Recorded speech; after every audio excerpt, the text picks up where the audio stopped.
జై శ్రీమన్నారాయణ. శ్రీమతే రామానుజాయ నమః. కృష్ణం వందే జగద్గురుం. వ్యాసాయ విష్ణురూపాయ వ్యాసరూపాయ విష్ణవే నమో వై బ్రహ్మనిధయే వాసిష్ఠాయ నమో నమః. భరద్వాజకులం బోధి చంద్రం శ్రీ పురుషోత్తమం వేదాంతో భయని తత్వాత్త జ్ఞానదం గురుమాశ్రయే. జయ శ్రీమన్నారాయణ. శ్రీమతే రామానుజాయ నమః. కృష్ణం వందే జగద్గురుం. మనం శ్రీమద్ భాగవతంలో తృతీయ స్కందంలో అధ్యాయం 15లో శ్లోకం 22 దాకా చెప్పుకున్నాం. 23 శ్లోకం నుంచి మనం చెప్పుకోవాలమ్మా.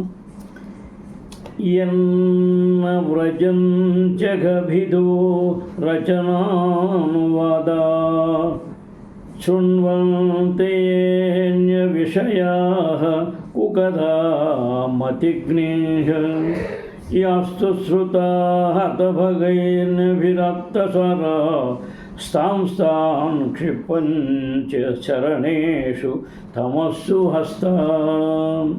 యత్ వైకుంఠము నా వ్రజంతి ఎన్నడూ చేరజారరు. అగవిధ అన్ని విధములకు పాపములను శమింపజేయవాని యొక్క రచన సృష్టి యొక్క అనువాద వర్ణనలను గాక శృణ్వంతి వినుట ఎవరైతే అన్య ఇతర విషయా కథా విషయమును కుకదా అస్త్రసంగములను మతిగ్ని బుద్ధిని నశింపజేయునది యా ఏదైతే తూ కానీ సుతాహ శ్రవణము చేయబడును హతభగైః దుర్భాగ్యులు ధ్రువిహి జనులు ఆప్త హరింపబడును సారాహ జీవితపు విలువలు తాన్ అట్టి జనులు క్షిపంతి తోసివేయబడుదురు అశరణేషు ఎట్టి ఆశ్రయము లేకుండా తమహసు అంధకార బంధుర ప్రాంతములకు అస్త అహో. దుర్భాగ్యులు జనులు వైకుంఠలోక వర్ణన చర్చించక శ్రవణార్థములు కానివి మనుజుని బుద్ధిని మోహపడుతున్నవి అయిన కథా విషయములందే నెలకొంట మిక్కిలి విచారకరము. వైకుంఠ కథా విషయములను త్యజించి భౌతికలోక చర్చను చేపట్టువారు అంధకార బంధురముకు తమోమయ ప్రాంతమున త్రోయబడుదురు. ఆధ్యాత్మిక జగత్తు యొక్క దివ్య వైవిధ్యమును అవగతం చేసుకొనజాలనే నిరాకారవాదులే పరమ దుర్భాగ్యనులు.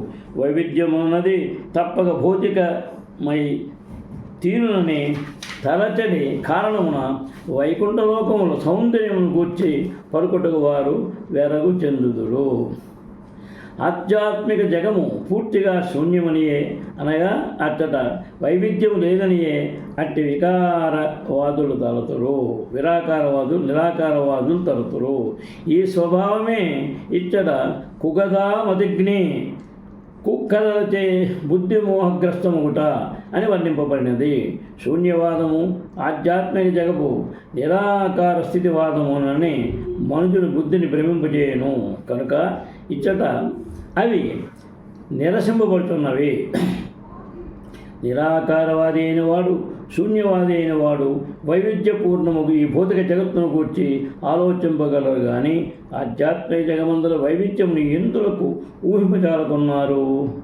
అచ్చట వైవిధ్యం లేదని ఏ రీతి పలుకుతున్నారు? ఈ భౌతిక జగత్తు ఆధ్యాత్మిక జగత్తు యొక్క వికృత ప్రతిబింబమని తెలువబడి ఉన్నందున ఆధ్యాత్మిక జగమందు వైవిధ్యమే లేనిచో భౌతిక జగమును తాత్కాలికము వైవిధ్యము ఇట్లు ఉండగలదు. మనుజుడు ఈ భౌతిక జగత్తును తరింపగలడనని విషయము దివ్య వైవిధ్యము లేదనట సూచింపదు.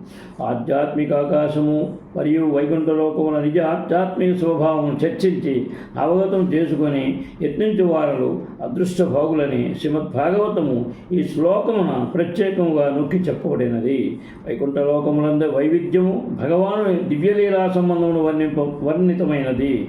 కానీ భగవద్ధామమును భగవాను దివ్యకర్మలను అవగతం చేసుకుని యత్నించుటకు బదులు జనులు రాజకీయములందు ఆర్థికాభివృద్ధి యందు అమిత అభివృద్ధిని కలిగి ఉన్నారు. ఇచ్చట కొలది సంవత్సరంలో మాత్రమే వసించేవారైనను ఈ ప్రపంచ సమస్యలను పరిష్కరించుటకు వారు అనేకములైన సభలను, సమావేశములను, చర్చలను ఏర్పాటు కావించుచుందురు. వైకుంఠధామమునందుల ఆధ్యాత్మిక స్థితిని అవగతము చేసుకుంటే మాత్రము వారు అభివృద్ధిని కలిగి ఉండరు. వారు నిజముగా భాగ్యవంతులైనచో భగవద్ధామను చోట అందు అభివృద్ధి పొందుదురు. కానీ ఆధ్యాత్మిక జగమును అవగతము చేసుకున్నంతవరకు ఈ అంధకారం అందే వారు నిరంతరము కొట్టుమిట్టాడుదురు. ఏభ్యర్థితామపేక్షనో నృగతిం ప్రపన్నా జ్ఞానం చ తత్వవిషయం సహధర్మం యత్ర ఆరాధనం భగవతో వితరస్య ముష్య సమ్మోహిత వితతయా మతమాయాతే.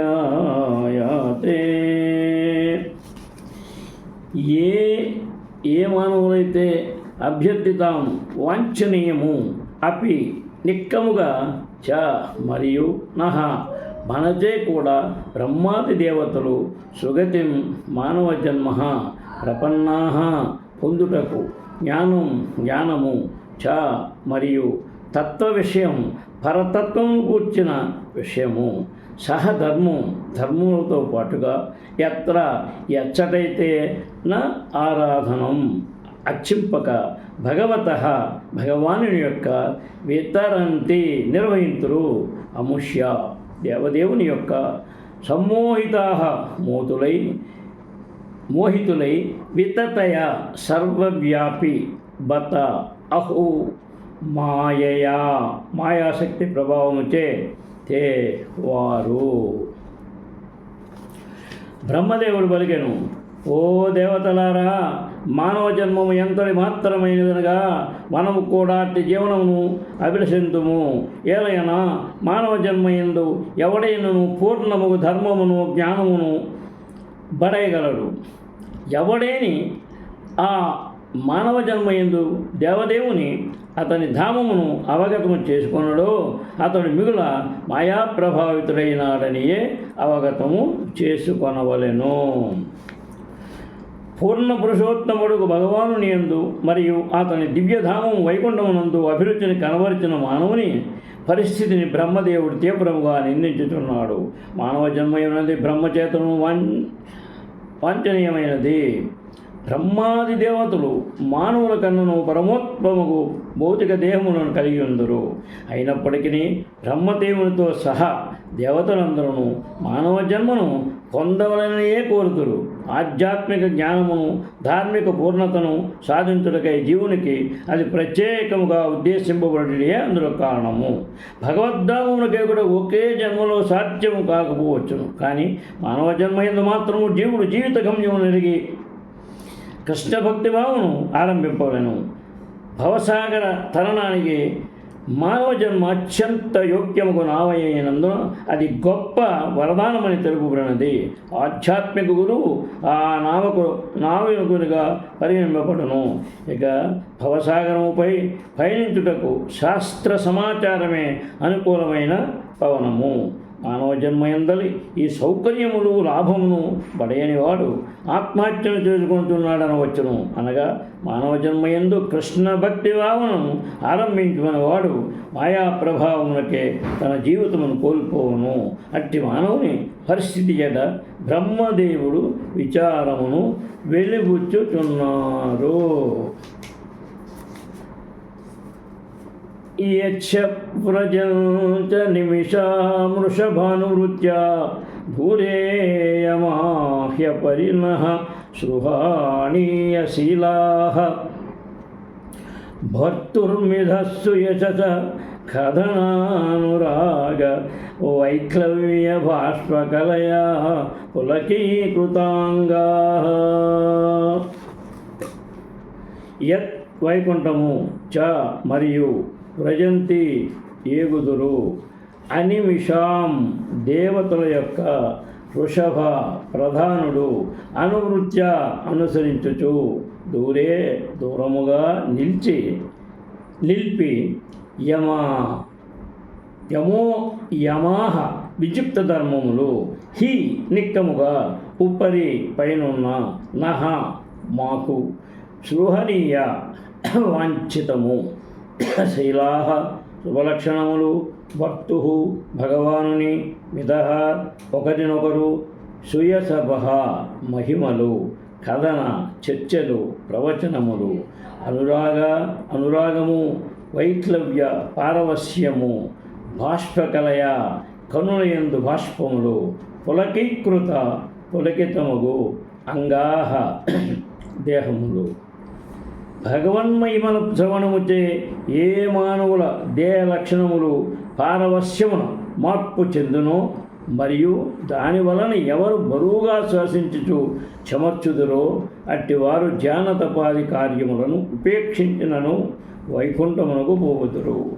అట్టి భగవద్ధామము భౌతిక జగత్తుకు పైన ఉండి బ్రహ్మాది దేవతలతో వాంఛితమై ఉన్నది. భగవద్ధామము భౌతిక జగత్తుకు పైన కలదని ఇచ్చట స్పష్టంగా తెలుపబడినది. భూలోకము పైన లక్షలాది ఉన్నత లోకములు ఉన్నట్టుగానే కోట్లాది ఆధ్యాత్మిక లోకములు, ఆధ్యాత్మిక ఆకాశములు కలవు. ఆధ్యాత్మిక కథామము దేవతల స్థానమునకు పైన కలదని బ్రహ్మదేవుడు ఇచ్చట కొలుకుతున్నారు. వాంఛితము గుణములను వృద్ధిపరుచుకున్నప్పుడు ఎవరైనాను ఆ భగవద్ధామము ప్రవేశింపగలరు. సమస్త సద్గుణములు భక్తుని ఎందే వృద్ధి నుండి ఉండును. కృష్ణ భక్తి భావన ఎందున్నవాడు దేవతల సమస్త సద్గుణములను కలిగి ఉండనని శ్రీమద్భాగవతం నందలి పంచమ స్కందములోని 18వ అధ్యాయం నందలి 12వ శ్లోకమును తెలుపున్నది. భౌతిక జగము నందు దేవతల గుణములు అతి ఘనముగా శ్లాఘించబడును. అజ్ఞాని కన్నను, నీచ స్థితిలో ఉన్నవాని కన్నను మర్యాదస్తుడు గొప్పగా కీర్తించబడ్డ మన అనుభవంలోనిదే. అనగా ఉన్నత లోకములలో ఉన్న దేవతల గుణములు మత్స్యలోకవాసుల గుణములలో పోల్చినచో అత్యంత ఉత్తమమై ఉండును. వాంఛితముగు గుణములను వృద్ధిపరుచుకుని వారు మాత్రమే భగవద్ధామమును ప్రవేశించగలరని బ్రహ్మదేవుడు ఇచ్చట రూఢిపరుచున్నారు. భక్తునికి ఉండవలసిన లక్షణములు 26 చైతన్య చరితామృతమును తెలుపబడినది. అవి ఈ విధముగానున్నవి: అతడు పరమ కరుణామయుడు, ఎవ్వరితోనూ కలహించడు, కృష్ణభక్తి భావననే జీవితపు అత్యున్నత లక్ష్యమని అంగీకరించును, సర్వుల ఎడా సముడయుండును, అతని స్వభావమును ఎవ్వరునూ తప్పులెన్నజాలరు, ఉదారుడును మృదు స్వభావం కలవాడును, అతని అంతర్బాహ్యములందు సదా శుచిగా నుండును. ఈ భౌతిక జగమున దేనిని కూడా అతడు నాది అనడు. సకల జీవులకు అతడు సుహృత్తుడు. పరమశాంతుడైనట్టి అతడు కృష్ణునికి సంపూర్ణ శరణాగతుడు. ఎట్టి భౌతిక కోరికలు లేనివాడు, అణుకో కలిగి సదా స్థిరుడై ఉండి ఇంద్రియ కలాపములను జయించుడి ఉండును. దేహ పోషణకు మించి అతిగా భుజింపడు, లౌకిక గుర్తింపుకై తహతహలాడడు, సర్వులను గౌరవించును, కానీ తనను గౌరవించవలని పట్టుబట్టడు. పరమ గంభీరుడును, పరమ దయామయుడును, పరమ స్నేహితుడు అయ్యుండును. కవి అయ్యుండును, అన్ని కార్యములను దక్షత కలిగి ఉండును, అర్థరహిత విషయములను అతడు మౌనము వహించును. అదే విధముగా ఈ శ్రీమద్భాగవతంలోని 3వ స్కందములోని 25వ అధ్యాయం నందలి 21వ శ్లోకమున సాధు పురుషుని యోగ్యతలు పేర్కొనబడినవి. భగవద్ధామం ప్రవేశించుటకు అరుడైనట్టి సాధు మహాత్ముడు గొప్ప ఓర్పు గలవాడును, సకల జీవుల ఎడ పరమ కరుణను గలవాడును అయ్యుండునని అచ్చట చెప్పబడినది. అతడు పక్షపాతి కాడు, మానవుల మరియు జంతువుల ఎడ సమముగా కరుణ కలిగిండును. అతడు మానవ నారాయణుని అంటే దరిద్ర నారాయణుని ఆకలి తీర్చుటకు మేక నారాయణుని సంవరించినంత మూర్ఖుడు కాడు. సమస్త జీవుల ఎడ కరుణామయుడై ఉండును, కనుక శత్రురహితుడై ఉండును. అతడు పరమశాంతుడు. భగవద్ధామము ప్రవేశించే యోగ్యత కలిగిన వారి లక్షణములివి. అట్టి మనుజుడు క్రమముగా ముక్తుడై భగవద్ధామము ప్రవేశించినటి విషయము శ్రీమద్భాగవతం 5వ స్కందములోని 5వ అధ్యాయం 2వ శ్లోకము నిర్ధారింపబడింది. పవిత్రమైన నామం ఉచ్చరించిన పిదపయు రోధించని వాడు లేదా లోకాంకితుడు కానివాడు నెక్కముగా పాషాణుడేనని శ్రీమద్భాగవతం నందలి ద్వితీయ స్కందములోని 3వ అధ్యాయం 24వ శ్లోకము తెలుగుతున్నది. అట్టివాని హృదయము భాషాను కనుకనే పవిత్ర నామమును హరే కృష్ణ మహామంత్రమును ఉచ్చరించిన పిదపయు మార్పు చెందబోదు. అపరాధరహితముగా పవిత్ర నామమును హరే కృష్ణ హరే కృష్ణ కృష్ణ కృష్ణ హరే హరే హరే రామ హరే రామ రామ రామ హరే హరే కీర్తించినప్పుడు కలిగే పారవశ్యములనే అట్టి దేహ మార్పులు కలుగుచుండును. మనము నివారింపవలసిన అపరాధముల సంఖ్య 10. తమ జీవితమును భగవన్మహిమల ప్రచారము చేయటకు యత్నించు వారికి నిందించుట మొదటి అపరాధము. పరమపురుషుడు శ్రీకృష్ణుని మహిమలను అవగతము చేసుకున్నట్లు జనులకు శిక్షణ కూర్చవలసి ఉన్నది.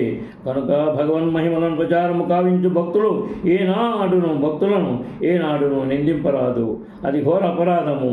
పరమ పవిత్రముకు విష్ణునామము పరమ మంగళకరమైనది.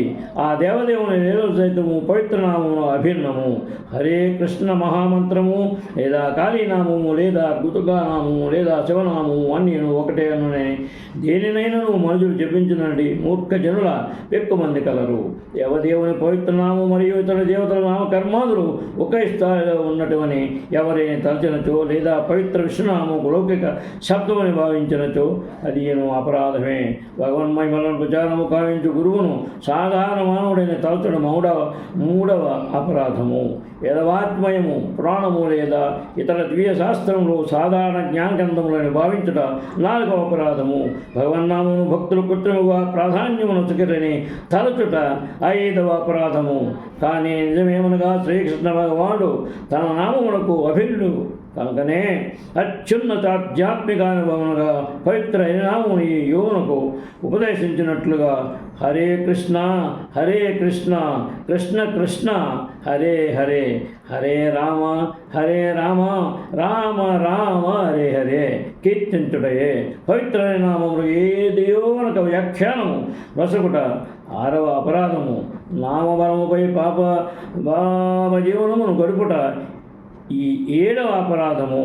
కేవలము హరినామ కీర్తనముచ్చే సమస్త పాపముల నుండి మనుజునికి ముక్తి నొందునని అవగతమైనది. కనుక నామబలముపై ఏ విధమైన పాపకర్మలను తాను చేయవచ్చునని ఎవరైనా తలచినచో అది అపరాధమే. హరే కృష్ణ మంత్ర జప కీర్తనములను ఇతర ఆధ్యాత్మిక కర్మలతో ధ్యానము తపస్సు యజ్ఞము మొదలగునవి సమానము చేయట 8వ అపరాధము. ఏ స్థితి ఎందునో అవి సమానము కాజాలవు.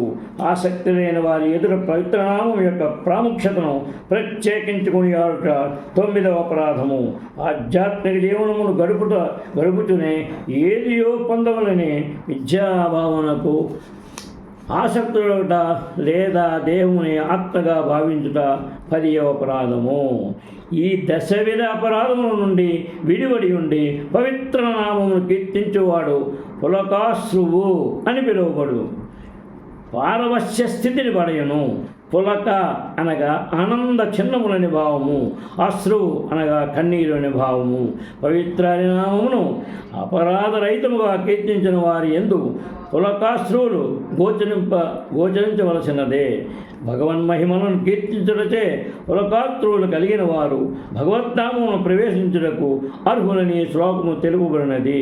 హరే కృష్ణ మహామంత్రమును కీర్తించినప్పుడు మనుజుని యందు ఈ లక్షణములు గోచరించినచో అతనిని ఇంకను అపరాధిగానే తలచువాలని చైతన్య చైతామృతమునందు తెలుపబడినది. ఈ విషయమున దాని యందే ఒక చక్కని పరిష్కారం సూచించబడినది.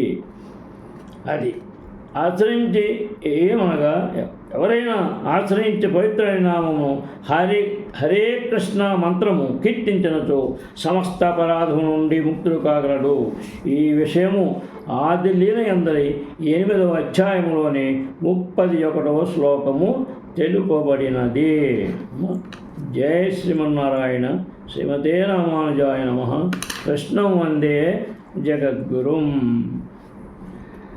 మనం శ్రీమద్భాగవతంలో తృతీయ స్కందములో అధ్యాయం 15లో మనం 25వ శ్లోకం దాకా చెప్పుకున్నాం. శ్రీకాంతాయ కళ్యాణనిధే నిదార్థినాం శ్రీవేంకటనివాసాయ శ్రీనివాసాయ మంగళం. జయ శ్రీమన్నారాయణ. శ్రీమతే రామానుజాయ నమః. కృష్ణం వందే జగద్గురుం. సర్వే జనా సుఖినో భవంతు. జై శ్రీకృష్ణ.